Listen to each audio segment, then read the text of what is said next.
সুবিধার জন্য একটু ছালটা ফেলে দিলাম। অসময়ে এত আম মনে হয় যে খোসাটাও কামড়ে খায়, এত মিষ্টি। ঠিক আছে, এবার ক্যামেরাটা ভাইয়ের কাছে দে, কি পরে এই দুটো খাবে। তো দেখো বন্ধুগণ, দাদা যেটা বললো সেটাই। অসময় আমাকে আটি দিল, তো আমি আটিটা খাই। যদি ঘুম চলে আসে আমি এখানে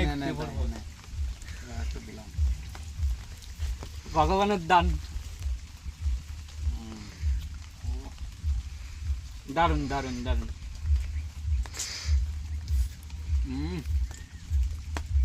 মিষ্টি মানে অসম্ভব।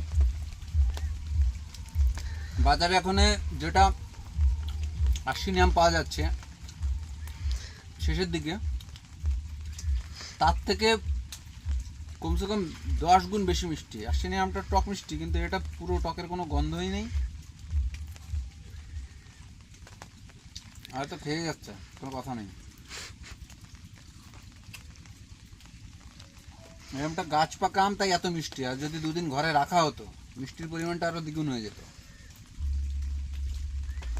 এই আম গাছের চারা আমার কাছে পাওয়া যাচ্ছে। যদি 12 মাস আম খেতে চাও আমার সঙ্গে যোগাযোগ করো, কমেন্টে জানিও। দারুণ, এটা আমার হচ্ছে ডিম গার্ডেনের প্রজেক্ট। আম, মৌসুমি লেবু, কাঁঠাল, বিভিন্ন ধরনের ফলের গাছ রয়েছে, 100 রকমের গাছ আছে।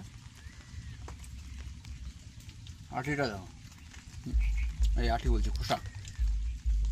দারুণ বন্ধুগণ, এত মিষ্টি, আটি পুরো পরিষ্কার করে দিয়েছে খেয়ে খেয়ে। ওটা চারা হবে, ওইখানে ফেলো। তাহলে যদি ভালো লেগে থাকে সাবস্ক্রাইব করে রাখো, লাইক শেয়ার কমেন্ট করে পাশে থেকো। ওকে, বাই।